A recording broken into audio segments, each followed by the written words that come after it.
Hi guys, I hope all of you are doing well. So I welcome you all to yet another video in this Azure Data Engineering course, and in this particular video we are going to see how we can parameterize our linked services. What exactly parameterization is, what is the benefit of parameterization, and how we can do it. So in this particular course, till now we have covered multiple concepts including what exactly cloud is, what is an Azure cloud. We have talked about the multiple services that we will be utilizing inside the data engineering domain with respect to the Azure cloud. As well as currently we are learning about one of the most utilized service in the data engineering domain, that is Azure Data Factory. So with that said, let's get started with this particular video and let's get straight into the system. So we have already seen that what exactly a linked service is, right? So a linked service is nothing but a kind of connection string between.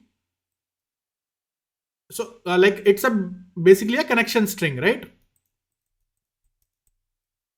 Connection string. We are already very well aware about the fact, right, that if I come here in the manage tab, right, and if I click on linked services, right, so there are more than 100 or maybe around 200 services, right, that we can connect our ADF to, right, right from having Amazon RDS, SQL Server, Redshift, right, till all these services we have a kind of no code connection between these services and our ADF, right? So what we do is by creating a linked service, what we do is basically we create a kind of connection string between that particular service and our Azure Data Factory, right? Now, till now what we have been doing is, if I come back here and few of the linked services that we have created, right? So you can see here, I have manually put all the details. Means, let's suppose this is my um, like this is my domain name for my SQL server, right? This is my database name. Then this is my username and this is my password, right? So all these things are a kind of hard coded thing, right?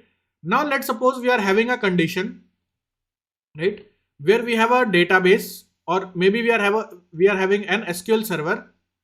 Okay, we are having an SQL server, and inside this SQL server we are having multiple databases, right? Let's suppose we are having DB1, right, we are having DB2. That usually is the case when we are dealing in an enterprise, right? It's not that on one single server we will only have one database. On one single server we will have multiple database, right? And inside multiple databases, right, we will have multiple tables, right? So we can have multiple databases, and inside these databases also we can have multiple tables, right? So table 1, table 2, like this, right? Table 1, maybe table 2 and table 3 in this particular database, right? Maybe this database can be empty. This database can again have two, three tables, and like this, right? This is what an enterprise kind of data store will look like. Now, if I have, let's say, 10 databases, right? I do it, let's suppose, till DB10. Okay. So now if I want to get connected to all these 10 databases, I will basically have to create 10 linked services, right? By the manual process that I utilized in this linked service. While creating this linked service, I will have to create a linked service, right? If I come again here, right, so you can see maybe it's not that much visible, but I have provided my database name, right? Now this database name can be different, right? So let's suppose this is DB1. So again, for connecting to DB2, right? So this is, let's say, for DB1, this linked service. Now for connecting to DB2, I will have to create another linked service to connect to DB2. Then to connect to DB3, I will have to create another linked service, right? So basically, all in all, I will have to create 10 linked services for 10 databases to be connected. Now this database can be in hundreds if I talk about the large level enterprises. So these databases can be in hundreds or multiples of hundreds, right? So I will have to create, will I have to create those number of linked services? No, that is not the case, right? So to avoid this particular thing, right? So to avoid this particular thing or to address this issue, there is something called as parameterization. Okay. There is a concept called as parameterization. Okay. And now what this parameterization is and how we can basically do a parameterization part, let's talk about it. Okay. So what I will do is I will try to create a new linked service. Let's suppose I'm using SQL Server itself. So let me do one thing. Let me just copy a valid domain name because I have not exactly created my server right now. Okay. So let me just copy a domain name. Okay. So come back here in the database and I will try to connect to my SQL server. So I will click on it. I will click on continue. I will give here as, now let's suppose I dynamically want to choose my database name. So I am writing here as SQL server dynamic DB name. Okay. And maybe if I want to give any kind of description, I can give it. If I want to choose any kind of integration runtime and what exactly an integration runtime is, how we can create a different kind of integration runtimes, all these things we have already discussed, right? Now I can give a server name, right? So let's suppose I'm giving this server name, right? Now I want to, either I can give, let's suppose as sales, right? Database name if I give as sales, right? Then again I will have to give a username. So let's say sales admin, right? And password anything, right? I can put some random values here in the password, right? Because currently we don't have these databases and things created. So I'm just showing you guys how we can use basically the parameters, right? Again, as I told you, right here, I have put a hard coded value. I have put the database name sales. Now in the same server, let's suppose if there is a database, something named as products, right? Then something named as customers. So to do that, we will have to create separate linked services for all the databases. But what I will be doing here is I will be adding a dynamic content. So I will remove this. Okay. I will scroll to the bottom, right? And I will go here in the parameters and I will click on new. And here I will name my parameter, let's suppose as DB name. Okay. Type, I know that the parameter type or the DB name will be a string type. And here if I want to give any kind of default value, I can give. So let's suppose if any parameter has not been passed to the DB name, it will take this sales database as the default parameter. Okay. And then what I can do, I can come back here. I can click on this add dynamic content. And here you will see in the parameters, we can see our dynamic DB name. And I will just click on this. So here, this is how basically I can do the parameterization part. Okay. At the rate linked service dot DB name, or this is basically the parameter name that I have created. Okay. Then I will just click on OK. Right. So now you will see this particular thing has been parameterized, means my database name now in this particular linked service has been parameterized. And now if I will click on this create, right? So it will basically authenticate, right? And now you can see a successful like a linked service has been created successfully. And now if I just click on this code, right? If I click on this code of the hard coded linked service, so you will see here somewhere you will be able to see right here database name, right? That it's a hard coded value that has been inserted here in the JSON file, right? But here if I come to the dynamic DB name linked service and if I click here, so you will see that there is something as linked service dot DB name that has been now dynamically created, right? So it will do what? It will basically pick up the database name dynamically. How it will pick up? You guys will understand better when we will be utilizing all the things. Means we will be creating a parameterized linked service. We will be creating a parameterized data store, a data set, a parameterized data set. and then we will be utilizing those parameterized linked service and data set inside the pipeline. Then you will be able to visualize all these things very, very clearly. Currently, just I would suggest you guys to just understand how we can dynamically create a parameterized linked service. Okay. So now I have parameterized my DB name. Cool. I guess till now you guys have understood it. Now what I will do, I can also parameterize all the things. Means, let's suppose I go to my database again, right? Go to SQL Server, click on continue. Okay. So SQL Server,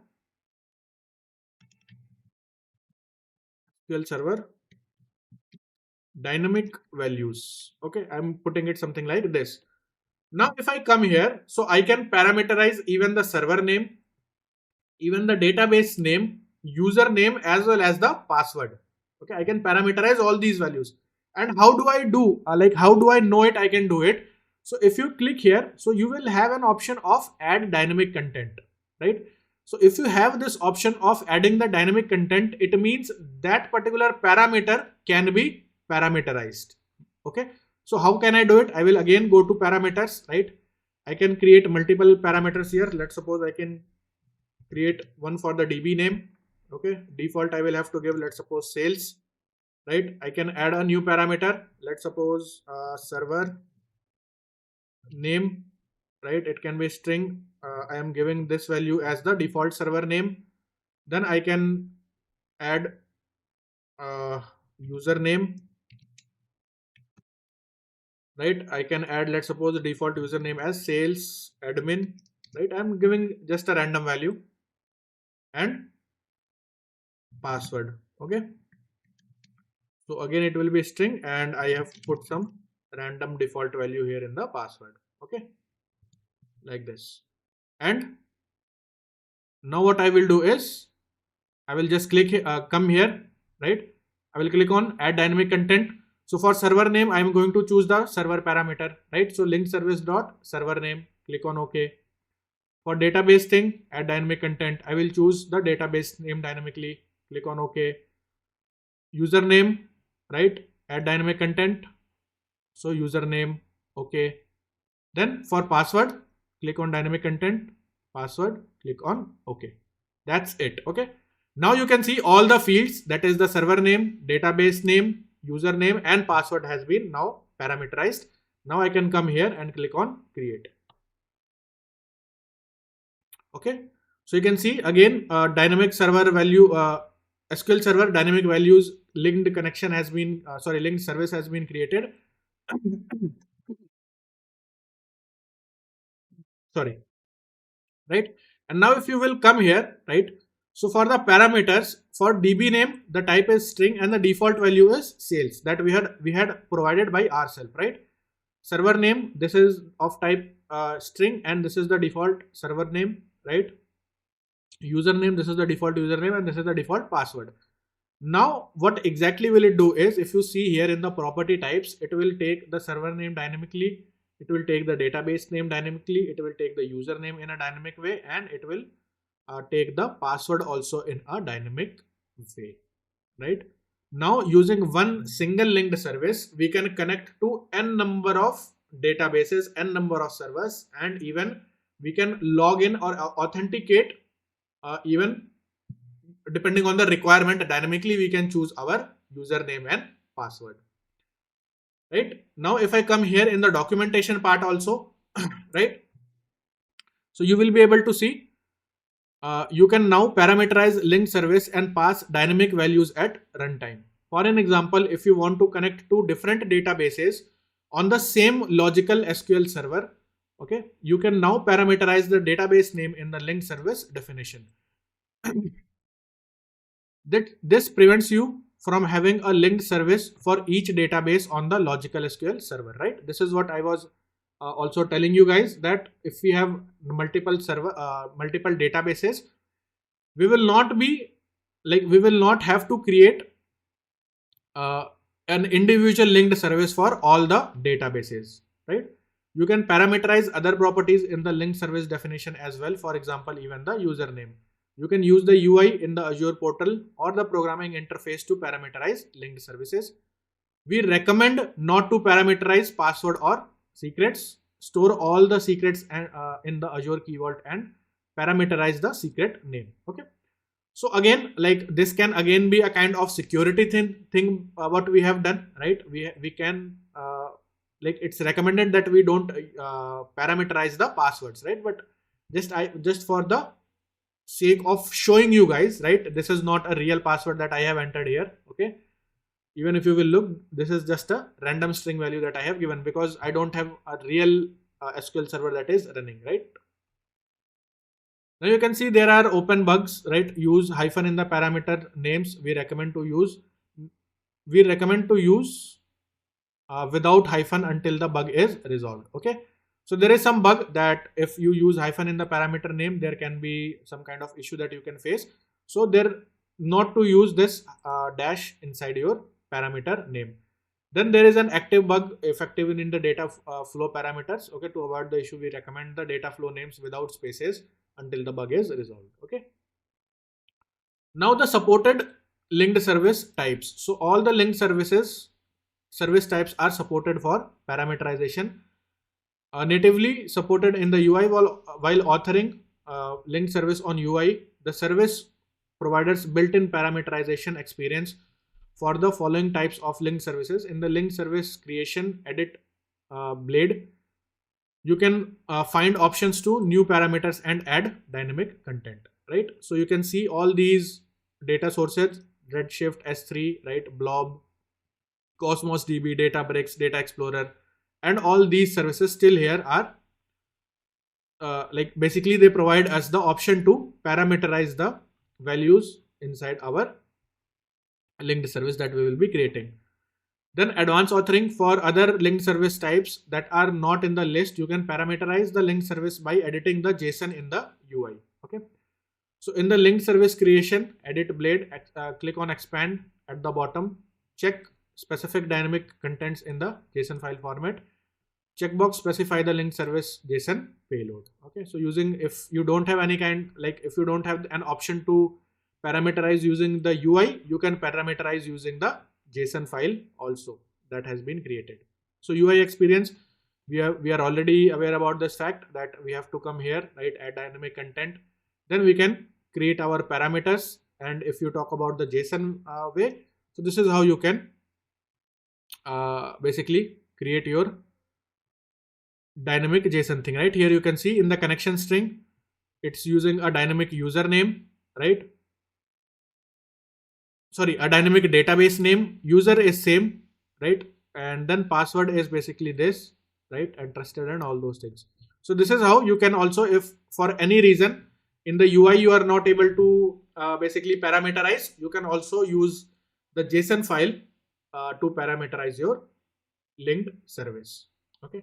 Now how you can store your credentials inside your Azure Key Vault. If you want to know that particular thing, you can go onto this link and understand how you can basically store your credentials, right? Here if you talk about, right, so we have this ID, username and password.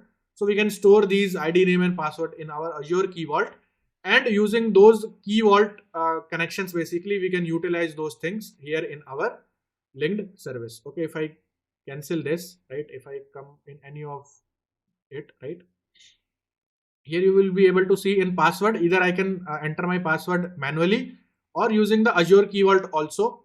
Azure Key Vault linked service, basically just like we create a linked service for this data thing, same kind of linked service we will be also creating for Azure Key Vault, which we will not be doing it today, but for sure further like moving forward further in this particular course, we will be utilizing that particular service for storing our credentials. Cool. So this was pretty much it about how we can parameterize our linked service. So I hope you guys learned something new in this particular video. I will see you in the next one. Till then, keep learning and keep growing. Bye-bye.